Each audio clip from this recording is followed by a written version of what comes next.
अगर आप space science में इंटरेस्ट रखते हैं तो आपने सोलर फ्लेयर्स या सौर तूफान के बारे में जरूर सुना होगा। और हाल फिलहाल में एक न्यूज भी वायरल हो रही थी कि सोलर फ्लेयर्स के चलते ऑस्ट्रेलिया में रेडियो सिग्नल हुआ डिस्टर्ब। 6 फरवरी 2024 को हुए इस इंसिडेंट के चलते पूरे ऑस्ट्रेलिया में शॉर्ट वेव रेडियो ब्लैकआउट हो गया था। इस न्यूज पे हुई रिपोर्टिंग में कहा गया था कि सूरज के एटमॉस्फेयर से निकले इस गर्म प्लाज्मा की स्पीड थी 14,40,000 किलोमीटर पर आवर। इससे पहले दिसंबर 2023 में भी एक जबरदस्त सोलर फ्लेयर के चलते यूएसए में भी रेडियो सिग्नल्स के अंदर दिक्कतें आई थी। सोलर फ्लेयर्स यानी कि सौर तूफान से जुड़े हेडलाइंस अक्सर ही देखने को मिलते हैं। सनसेट यानी सूर्यास्त के समय देखने पर सूरज हमें कितना शांत और मन को सुकून देने वाला दिखाई देता है, लेकिन धरती पे लाइफ का सोर्स सूरज जब रैंडमली अपने चारों तरफ से प्लाज्मा और रेडिएशंस की ज्वाला छोड़ने लगता है, तब ये पूरे ह्यूमन सिविलाइजेशन के लिए बनता है विनाश का कारण।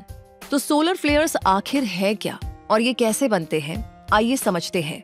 यूरोपियन स्पेस एजेंसी ने सोलर फ्लेयर्स का जो डेफिनेशन दिया है, उसके मुताबिक सोलर फ्लेयर्स तब बनते हैं जब सन स्पॉट्स के ऊपर बने ट्विस्टेड मैग्नेटिक फील्ड से अचानक से एनर्जी रिलीज होती है।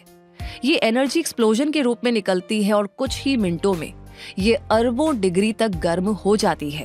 फिर इनसे रेडिएशन का एक गुबार निकलता है जो रेडियो वेव्स, एक्सरे और गामा रेज से भरे होते हैं। दरअसल आसमान में हमारा सबसे करीबी तारा सूरज उबलते हुए लावा या एक आग के दरिया जैसा है। ये इतना गर्म है कि सभी इलेक्ट्रॉन्स और न्यूक्लियाई टूट करके प्लाज्मा के इर्द गिर्द घूमते रहते हैं। आगे यही प्लाज्मा सूरज के मैग्नेटिक फील्ड के चलते एक पैटर्न बनाकर घूमते रहते हैं, ठीक वैसे ही जैसे सूरज के ग्रेविटेशनल फोर्स के चलते प्लैनेट्स इसके चक्कर काटते रहते हैं। लेकिन मैग्नेटिज्म और ग्रेविटी दोनों अलग चीजें हैं। मैग्नेटिज्म पार्ट होता है इलेक्ट्रोमैग्नेटिज्म का। सूरज में जो प्लाज्मा बनता है उसमें इलेक्ट्रिकली चार्ज्ड फोटॉन्स और इलेक्ट्रॉन्स होते हैं। जब ये मूवमेंट करते हैं तो मैग्नेटिक फील्ड बनती है जो एक लूप में घूमती रहती है। इस मैग्नेटिक फील्ड में अथाह एनर्जी स्टोर्ड रहती है जो कि टाइम टू टाइम रिलीज होती रहती है। पूरे सोलर सिस्टम में इस रिलीज होती एनर्जी को सोलर विंड कहते हैं। लेकिन जब ये प्लाज्मा अपने चारों ओर घूमता है तब इसका मैग्नेटिक फील्ड कई बार मुड़ जाता है और सोलर सरफेस से यू शेप में बाहर की ओर निकलता है। इस यू शेप के टूटते ही बाहर निकलते हैं सोलर फ्लेयर्स यानी सौर तूफान। वैज्ञानिक सोलर फ्लेयर्स को एक्सरे वेवलेंथ्स में आई ब्राइटनेस के अकॉर्डिंग क्लासिफाई करते हैं, जैसे एक्स क्लास फ्लेयर्स जो कि सबसे बड़े होते हैं। जब ये धरती से टकराते हैं तो दुनिया भर में रेडियो ब्लैकआउट्स होते हैं। ये धरती के अपर एटमॉस्फेयर में सबसे देर तक टिके रहते हैं। एक पावरफुल एक्स क्लास फ्लेयर से सैटेलाइट सर्विसेज बिगड़ सकती है और धरती के पोल्स के पास से गुजर रहे एयरलाइन पैसेंजर्स को स्मॉल रेडिएशन डोजेस भी लग सकते हैं। इतना ही नहीं, एक्स क्लास फ्लेयर्स के चलते ग्लोबल ट्रांसमिशन प्रॉब्लम्स और वर्ल्ड वाइड ब्लैकआउट्स भी हो सकते हैं। इसके बाद आते हैं एम क्लास फ्लेयर्स जो मीडियम साइज के होते हैं और धरती पर इनके पहुंचने से आम तौर पर धरती के पोलर रीजन्स में रेडियो ब्लैकआउट्स देखने को मिलते हैं। इसके अलावा इनमें माइनर रेडिएशन स्टॉर्म्स भी निकलते हैं। जहां तक बात है सी क्लास फ्लेयर्स की, तो इनका धरती पे ना के बराबर असर होता है क्योंकि एम क्लास फ्लेयर्स के मुकाबले सी क्लास फ्लेयर्स 10 गुना छोटे होते हैं। इसके बाद आते हैं बी क्लास फ्लेयर्स और ए क्लास फ्लेयर्स जिनका धरती पर कोई असर नहीं दिखता है। पहली बार 1 सितंबर 1859 यानी 1859 को पहला सोलर फ्लेयर रिकॉर्ड हुआ था। रिचर्ड कैरिंगटन और रिचर्ड हॉटसन ने पहली बार एक सन स्पॉट को ऑब्जर्व करते हुए एक बड़े व्हाइट लाइट फ्लेयर को नोटिस किया था। जहां सोलर फ्लेयर्स रेडिएशन के धमाके से निकलते हैं, वहीं कोरोनल मास इजेक्शन या CME होते हैं सूरज से निकलने वाले सोलर मटेरियल के बड़े बबल्स। ये बबल्स चार्ज्ड पार्टिकल्स या प्लाज्मा से बने होते हैं और इनमें मैग्नेटिक फील्ड लाइंस भी होती हैं।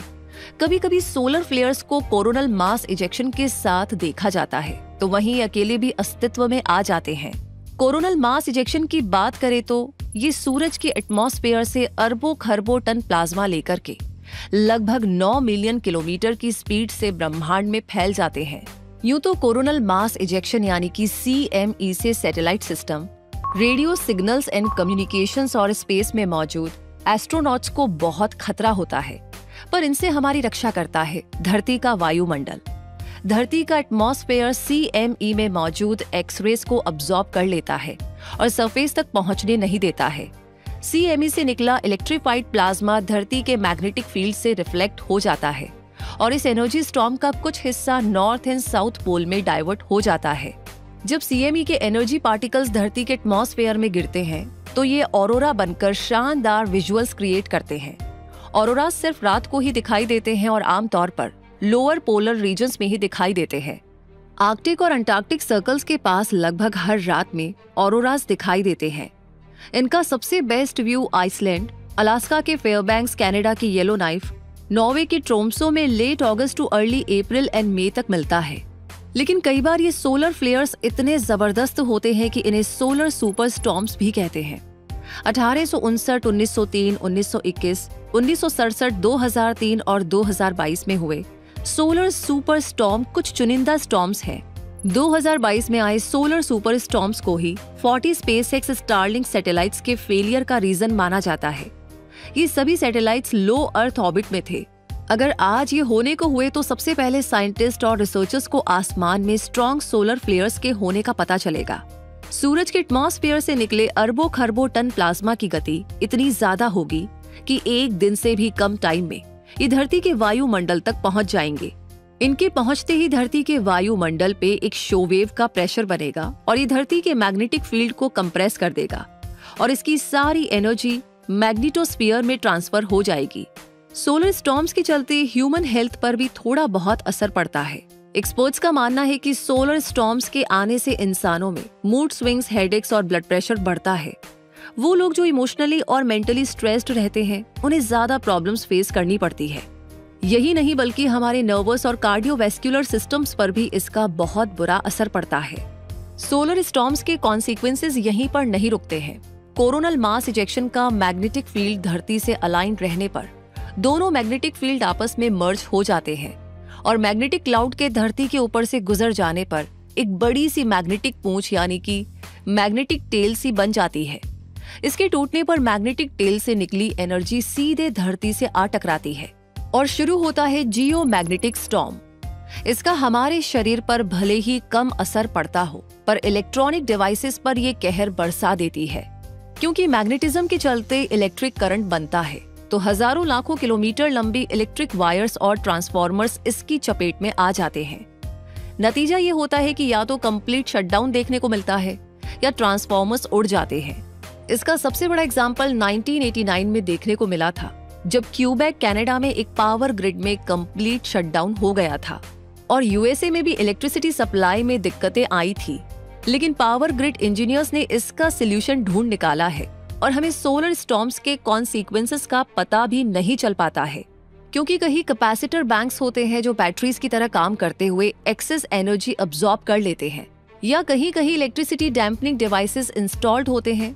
इन्हें फैराडे केजेस कहा जाता है जो क्रिटिकल इलेक्ट्रॉनिक इक्विपमेंट को प्रोटेक्ट करते हैं। वैसे आजकल बड़े बड़े पावर ग्रिड्स को छोटे छोटे सब स्टेशंस में डिवाइड कर दिया जाता है, इसलिए किसी एक या दो सब स्टेशंस के फेल होने पर भी ओवरऑल सप्लाई पर कोई असर नहीं पड़ता है। वैसे आखिरी बार सबसे बड़ा सोलर हरिकेन पृथ्वी के ऊपर से 1859 में गुजरा था, जो कैरिंगटन इवेंट के नाम से जाना जाता है। ये धरती पे महसूस किया गया अब तक का सबसे बड़ा जियो मैग्नेटिक स्टॉर्म था। इसके चलते विशालकाय अरोरास देखने को मिले थे। कहीं कहीं ये इतने ब्राइट थे कि लोगों को लगा कि सूरज उग गया है। उस समय दुनिया भर में टेलीग्राफ ही कम्युनिकेशन का जरिया था, जो पूरी तरह ठप पड़ गया था। कैरिंगटन इवेंट इतना ह्यूज कोरोनल मास इजेक्शन था कि इसने सूरज और धरती के बीच की 15 करोड़ किलोमीटर की दूरी सिर्फ 17.5 घंटों में ही तय कर ली थी। जनवरी 2022 में हुई एक स्टडी से पता चला था कि 9200 साल पहले भी एक पावरफुल सोलर स्टॉर्म धरती से टकराया था, जिसके चलते निकले रेडियो एक्टिव पार्टिकल्स आज भी ग्रीनलैंड में मौजूद हैं। वहीं कैरिंगटन इवेंट जितना ही पावरफुल सोलर स्टॉर्म 2012 में धरती के बेहद करीब से गुजर गया था और धरती इसकी चपेट में आने से बच गई थी। अगर ऐसा होता तो दुनिया भर में मौजूद इलेक्ट्रॉनिक सिस्टम को बेहद नुकसान पहुंचता और सिर्फ यूएसए को ही लगभग $2.5 ट्रिलियन यानी कि 2.5 लाख करोड़ रुपए का नुकसान पहुंचता। इस तरह के कोरोनल मास इजेक्शन के चलते बनने वाले सोलर स्टॉर्म्स आने की गुंजाइश हर 10 साल में सिर्फ 14% और हर 50 साल में इसके होने के 50-50 चांसेस होते हैं। लेकिन बात यहीं पर खत्म नहीं होती है। 2019 में आए एक रिसर्च पेपर के मुताबिक हर कुछ हजार सालों में सूरज से सुपर फ्लेयर्स निकलते हैं। ऐसे सुपर फ्लेयर्स अब तक के रिकॉर्ड किए गए सोलर स्टॉर्म से भी ज्यादा पावरफुल होते हैं। अगर ये आकर के धरती से टकराए तो पूरी मानव सभ्यता आदिम काल में पहुंच सकती है, क्योंकि mobile networks, computer devices, electricity system पूरी तरह से ठप हो जाएंगे। बिना तैयारी के हम आउट ऑफ इलेक्ट्रिसिटी हो सकते हैं, नेविगेशन डिवाइसेस तक फेल हो सकते हैं और बिना बिजली के ना ही पानी की सप्लाई होगी और ना ही हमारी लाइफस्टाइल इजी बनाने वाले इलेक्ट्रॉनिक इक्विपमेंट काम करेंगे। हॉस्पिटल्स में मरीजों की जान पर बन सकती है, क्योंकि बिना पावर सप्लाई के लाइफ सपोर्टिंग मेडिकल डिवाइसेस भी काम नहीं करेंगे और पावर ग्रिड्स को ठीक करने में काफी समय लग सकता है। लेकिन क्या वाकई में ऐसा पॉसिबल है? इसके चांसेस बेहद कम हैं, क्योंकि साइंटिस्ट इस तरह के सोलर स्टॉर्म्स के पैदा होने और धरती की ओर आने की एक्टिविटी को मॉनिटर करते रहते हैं। जैसे नासा ये काम लगातार करती रहती है। नासा के पास सोलर डायनेमिक्स ऑब्जर्वेटरी यानी कि SDO है, जहां से मॉनिटरिंग एक्टिविटी चलती रहती है। धनेश्वरन कृष्ण राव जो असिस्टेंट प्रोफेसर ऑफ फिजिक्स हैं, जो नासा के लिए ये काम करते हैं। 2013 में नासा में इंटर्नशिप करने वाले प्रोफेसर राव नासा के गोडार्ड स्पेस फ्लाइट सेंटर, जो ग्रीन बेल्ट मैरीलैंड में है, वहां से सोलर फ्लेयर्स पर नजर रखते हैं।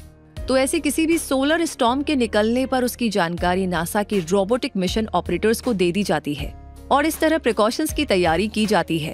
वैसे आम भाषा में समझे तो सोलर स्टॉर्म की नोटिफिकेशन मिलने पर पावर ग्रिड इंजीनियर्स पूरे सिस्टम को स्टॉर्म के गुजर जाने तक शटडाउन कर देते हैं। फिर खतरे के टल जाने पर दोबारा से पावर सप्लाई शुरू कर दी जाती है। साफ सुथरे नीले आसमान में चमकता हमारा सूरज, जो दिन में ब्राइट व्हाइट दिखता है तो शाम को चटक लाल। धरती पे जीवन देने वाला यही सूरज किसी दिन धरती पर जीवन का अंत भी कर सकता है, और ऐसा तब होगा जब हमारा सूरज आउट ऑफ फ्यूल हो जाएगा और एक डेथ स्टार बनने लगेगा। तो ऐसे में एक ऐसा जबरदस्त एक्सप्लोजन होगा कि इस सुपरनोवा ब्लास्ट के चलते मिलियंस ऑफ लाइट ईयर्स तक पावरफुल रेडिएशन फैल जाएगी। ये ब्लास्ट किसी भी सोलर फ्लेयर के मुकाबले कई गुना पावरफुल होगा, जो धरती के ओजोन लेयर को तोड़ देगा और तब हानिकारक चार्ज्ड इंटरस्टेलर पार्टिकल्स के चलते हमारा नामो निशान मिट जाएगा। साल 2009 में आई हॉलीवुड मूवी नोइंग भी सोलर स्टॉर्म की थीम पर बनी थी। इसमें दिखाया गया है कि सूरज से निकलने वाली एक भयानक सोलर फ्लेयर के चलते धरती पूरी तरह से जल जाती है। लेकिन उससे पहले किसी दूसरी दुनिया से आए एलियन इंसानों को स्पेसशिप में बिठाकर धरती जैसे ही किसी दूसरे ग्रह पर बसा देते हैं। उम्मीद है कि सोलर फ्लेयर्स के बारे में अब आपको काफी कुछ जानने को मिल गया होगा। वीडियो से आपकी नॉलेज बढ़ी है तो इसे शेयर जरूर कीजिएगा। लाइक ऑलरेडी कर दिया है तो लगे हाथ एक और काम जो आपने अभी तक अगर नहीं किया है तो कर लीजिए। क्विक सपोर्ट चैनल को सब्सक्राइब करके बेल आइकन को प्रेस कर दीजिए, ताकि यूनिवर्स की ऐसी अमेजिंग जानकारियां आपको समय समय पर मिलती रहे। तब तक के लिए मैं रूबी पारिक आपसे यही कहूंगी, हमेशा अपडेट रहिए, ग्रो करते रहिए क्विक सपोर्ट के साथ। धन्यवाद।